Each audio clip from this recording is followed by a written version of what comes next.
Welcome to the Fountain of Vitality podcast. I'm your host, LaMont Leavitt. In a world overflowing with noise, confusion, and distraction, we're here to cut through the clutter and explore bold, unique paths to a longer, healthier, and more vibrant life. Through candid conversations with business leaders, wellness experts, industry pioneers, and innovators, we'll uncover insights to help you discover your own personalized, unique approach to thriving. Tune in, trust the compass of wisdom within, and find your fountain of vitality. Hi, my name is LaMont Leavitt. I'm the founder of the Fountain of Vitality podcast. I have with us today Lodro Rinzler, and we have. I'm looking forward to what we're going to talk about today. He's been done a variety of helping with meditations at Google, Harvard, other universities as well. And he's got quite a life story, and I'm looking forward to hearing from you today. Thank you for joining us.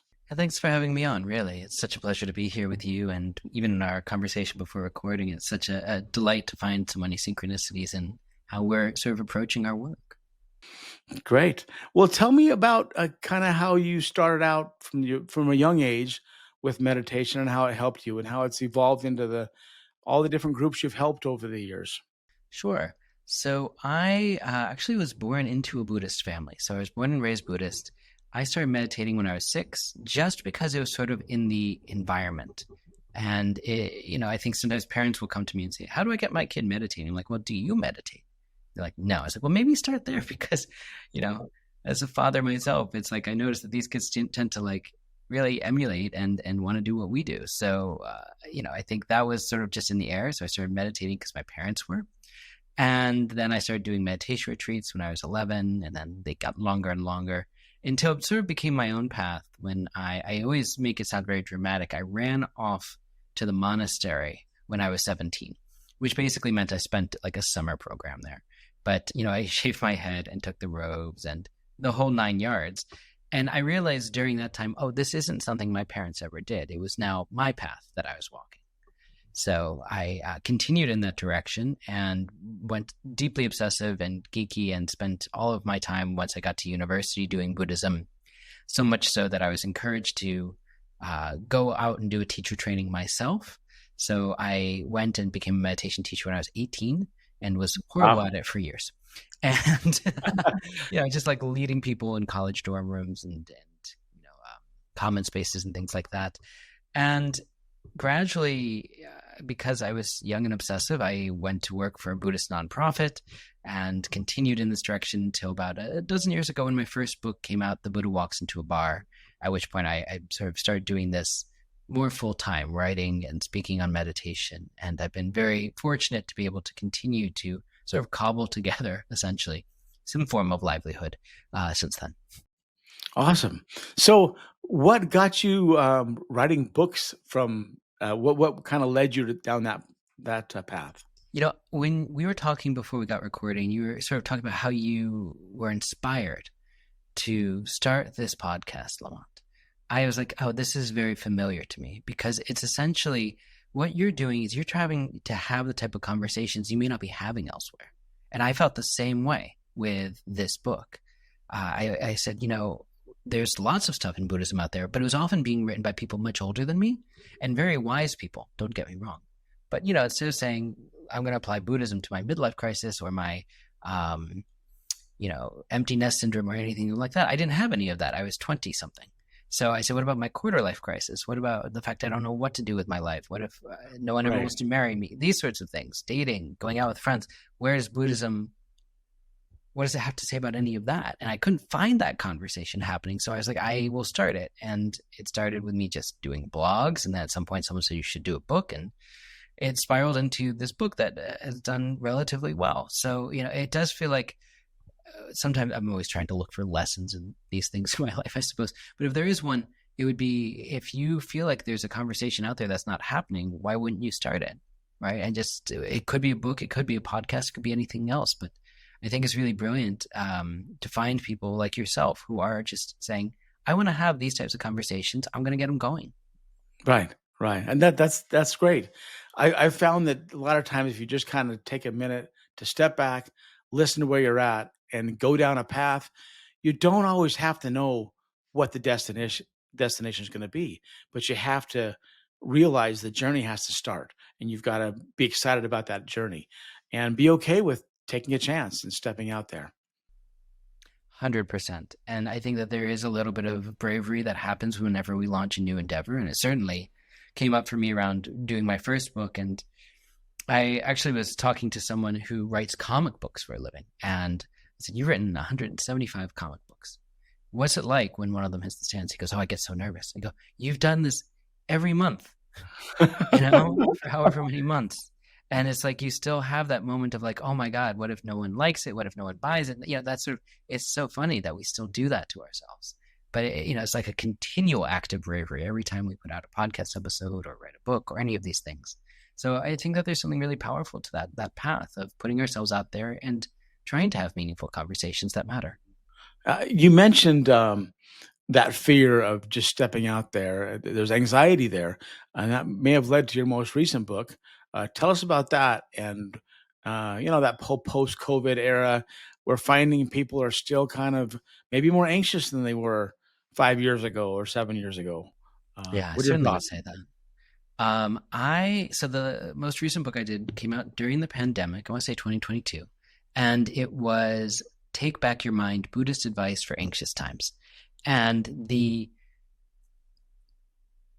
you asked me earlier, what got me going with meditation? I said, well, it's always been in my family, but what kept me going is that I was an anxious child and became an anxious adult. And it's like, if I didn't have this, I think I would have probably been diagnosed with an anxiety disorder, any number of things, because meditation allows me to, very briefly, acknowledge the stories that come up in my mind and say, oh, I don't need to buy into that right now.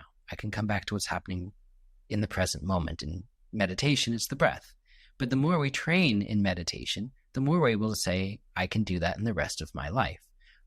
Oh, that work thing's coming up in my mind, anxious thought. I acknowledge it. Oh, I'm coming back to washing the dishes because that's what's happening right now. I'm washing the dishes. I'm not at work. So we are rewiring the mind essentially to overcome not anxiety itself, but our difficult relationship to anxiety. There's always going to be anxious thoughts that come up, but it's almost like meditation allows us to turn the radio volume down on them. It's like we just sort of like turning that dial a little bit so that ultimately we find that they aren't as overwhelming for us when they do come up. We're more able to acknowledge, oh, I don't have to do that. I can come back to what's happening, this meal with friends, this work meeting, whatever it is.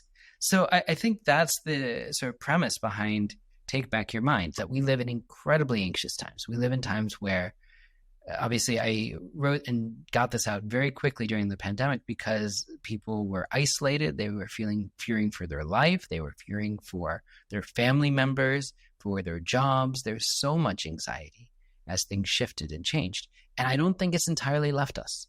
I think now we sort of have gotten more addicted to the anxious thoughts, and we are projecting them more and more onto other things that could be upsetting. Political situations, economic situations. These are not to discount the real problems that exist in the world, but the amount of time that we ramp ourselves up mentally instead of trying to do something skillful to help about that is disproportionate to what it used to be. So I think if we're going to acknowledge, oh, we live in anxious times, which we are, then we have to do something with our minds because no one else is going to do it for us. With meditation, how do you help people handle the challenge they have between, okay, I've got this anxious thought. Is this something I can control or effectively change? Or is this just an anxious thought that's just out there that I can't effectively change? I can put that on a different box or a different table that I don't need to worry about that because I can't control it. But then how do you help meditation shift that focus to controllable items? A great question. And I think there's a natural discernment that arises when we meditate, where we start to become familiar with our mental landscape. When we sit down to meditate at first, it might feel like there's a waterfall of thoughts, just one after another after another. A lot of them might be anxious thoughts. And sometimes people do meditation once or twice and they say, this isn't for me. My mind's too busy, and they walk away, which is a little bit like walking up to a 300-pound barbell and trying to lift it and say, this isn't for me, But, Right. if we get good form and we work in the direction of, starting at 50 pounds or 100 pounds or whatever, gradually we can learn to lift that weight. But it has this real quality of like, we need to train in the same way that we would train our bodies in physical exercise or martial arts or our, tongue in foreign language or any of it. So there's a long-term training that has to happen in order for us to rewire the mind and get to know the mental landscape clear enough to say, hey, I'm having anxious thoughts. I don't need to buy into them. And it's sort of like when I look at the sky and I see what's up there, I could over identify with the clouds that just happen to be moving across at this moment. Or I could tune into the blue behind them. So from a meditative standpoint, we would say that there is a natural sense of peace that exists within us. So that is the blue of the sky. That's just our natural state. And yes, thoughts will come and go like clouds across the sky. But trying to hold on to those thoughts, I mean, they're so ephemeral. If I asked you, what were you thinking this time 2 weeks ago, you couldn't tell me because it's been so long and so different in your mind. So we're just trying to get to know, oh, what if I didn't buy so much into the clouds? What if I looked at the blue underneath? And that's a big part of what allows us to be more skillful in how we interact with others, how we set aside some of the anxious thinking.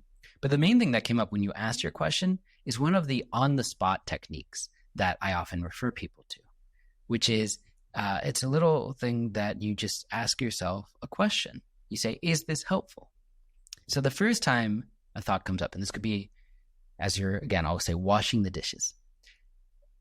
Oh, in order to get to the airport on time for my work thing, I need to leave 2 hours early. And then we say, okay, let me come back to the dishes. But here's the thing, in order to get there, I need to line up the car service. So I should probably book the Uber in advance. You start to like spiral and spiral. After the first time, you might say, oh, it's helpful for me to plan, my trip a little. If I'm feeling anxious about my trip, I should just sort of make some plans. After the 50th time that you are mentally running through the airport security with your bags late, freaking out, and of course you're still washing the dishes, you ask yourself, is this helpful? And your mind will inevitably say, oh, no. At which point it's easier to let that go. So Right. maybe it's helpful at first. I'm not knocking that. But after the 50th time, when we say, is this helpful? You go, no. And we're more able to set these things aside. Okay. Yeah. Good point. So for the person that's like, I'm too busy, I don't get that whole meditation thing. How could I sit there for even 5 minutes and even meditate?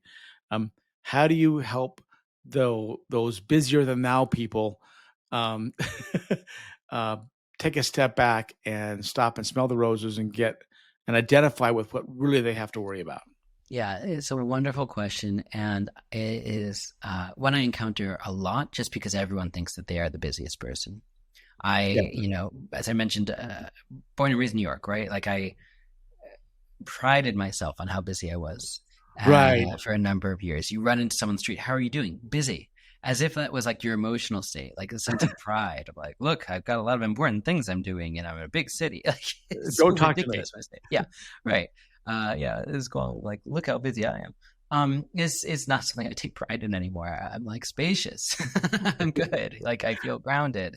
And I think maybe that part of that's just getting older, but I do think mainly it's meditation. It has this quality of it allows us to feel more spacious in our activity. And there's something magic that happens. I've never been able to explain this. This is not something that you'll find many good like researchers doing good work on meditation. They can do all sorts of things with the brain. They will never figure this one out, which is when I meditate for an extended period of time, I feel more spacious and that there's just more time to get things done in the rest of my day. Why would that equation ever work? If I'm sitting in, for me, in a long time, could be an hour, 2 hours, and yet I have all the time in the world to get everything else done? That's impossible. And yet, if I'm like, I'm going to sit for less, I feel busier in the day. And it's a mental busyness. It's not a physical busyness. My to-do list is right here. It has the same amount of things on it, whether I feel mentally busy or whether I feel mentally spacious. But wouldn't it be nice to approach it from a sense of spaciousness? And that's what meditation gives us. Yeah, that's great. It almost feels like it helps me cancel out all of the unimportant things in my life, the noise that gets in the way of what needs to happen. And I think sometimes in our busyness, we keep all that noise there as to dos, where a lot of it is noise. And if you take a step back and meditate, you can delete all the noise items so you can just regroup on what do I really need to do today. Yeah, that's exactly it. It has this sense. When I said use the word discernment earlier, that's exactly what I mean. Thank you for that. It has a sense of, oh, what is important? What do I want to cultivate more of in my life? What do I want to cut out or cut down on? So we might realize if we're sitting there meditating and this stupid thing about social media keeps coming up, we go, I don't want to focus on that. After we get up from meditation, again, after the 50th time that's bugged us, we go, maybe I want to stop doom scrolling so much.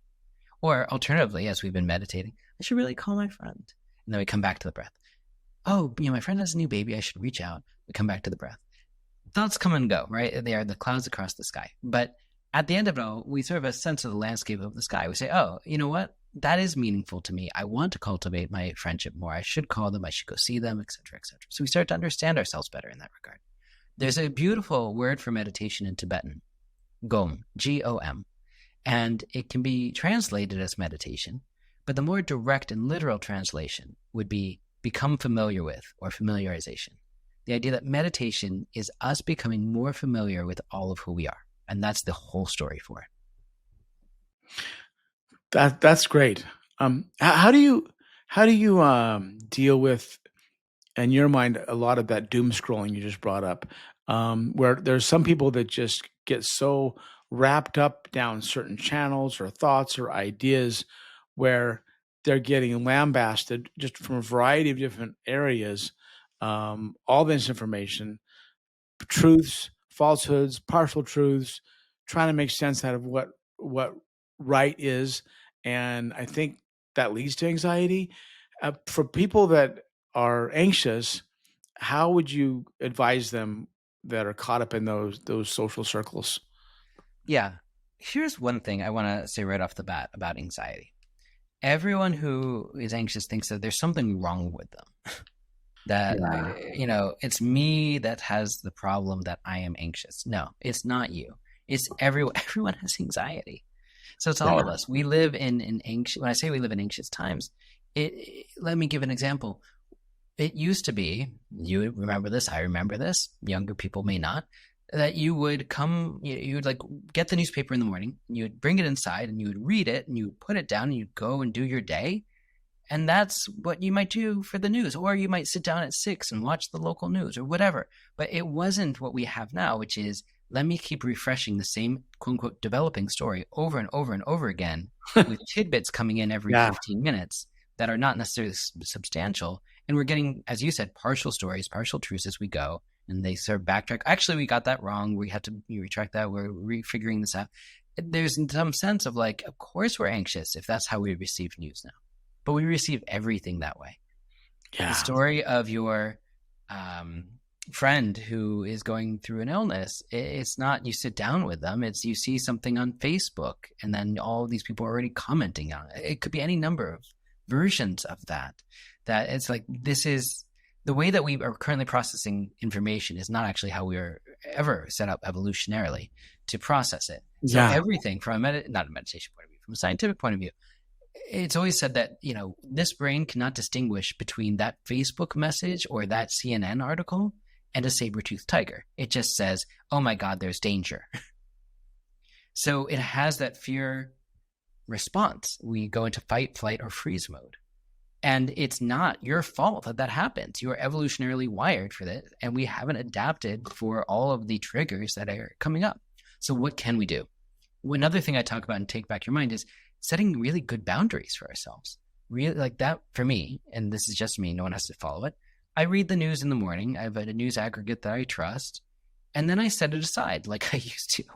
And if there is something breaking, someone will tell me, and I can, spend 5 minutes on that. I always say, I'll spend 5 minutes reading what the current version of that article is, and then I'll walk away for a day. And if it's still lingering, I can go back the next day and see if there's actual big news about it. But it's sort of like those are my personal boundaries, because I know if there weren't any boundaries, I would be that person refreshing the article. That's just sort of how I was raised, and it's not a big problem. But if I don't take control of the narrative myself, no one's going to do it for me. So that's where meditation also comes in helpful. I've discerned, here's what's helping, here's what's not helping when it comes to big triggers, and we're using the news as an example. So here's what I'm going to do about that. Here's the discipline that follows out of the discernment. Perfect. So that discipline, you got to discipline yourself. No one else is going to do it. And that's how you handle it. It's perfect. So for someone that's, wants to start out doing meditation, where would you recommend they go, or as far as resources, or get a feel for how they would do it? From what you've learned, what are your opinions on that? Yeah. This is where I'll be a little shady for your listeners. There are so many ways to find meditation these days. The thing that I want to just flag is that there are essentially, in my mind, two types of people offering meditation. There are people who have trained and are offering traditional techniques. And then there are people who might have gone and done a retreat in Bali or some such thing. And then they come back and say, here's my idea of what meditation is, and you should study with me. So I think as you wade into the waters of meditation, is we're saying, like, who's the person or people behind this? Do they come from a tradition? Did they study with teachers? Were they certified by those teachers to teach? That's my shady part. But, I think most people these days will say, okay, well, the safe thing was probably going to an app. And there are some good apps out there. I'm not going to knock Headspace or Calm or anything like that. If you're going to go down the route of those, or 10% Happier, which does have, perhaps, if I'm going to continue to judge, I think 10% Happier and Open have really great meditation teachers. Those are two good ones for people. They have teachers who have been doing this for a very long time. If you're going to do something like Headspace or Calm, or even those, the main thing I want to recommend is that you take a technique. I referred to mindfulness meditation earlier, mindfulness of the breath in particular. And then we do that regularly. Because if we just do the meditation of the day, one day it's gratitude meditation, one day it's compassion meditation, it's a little bit like going into a space with a lot of musical instruments, saying, I'm going to play the drums today, I'm going to play the guitar tomorrow, I'm going to play the violin the next day. But if we don't know those instruments, it's really hard to learn them if that's how we're going through it. Better to really learn the drums. And then once we've mastered the drums, we can say, oh, I'm going to go pick up the clarinet or whatever it is.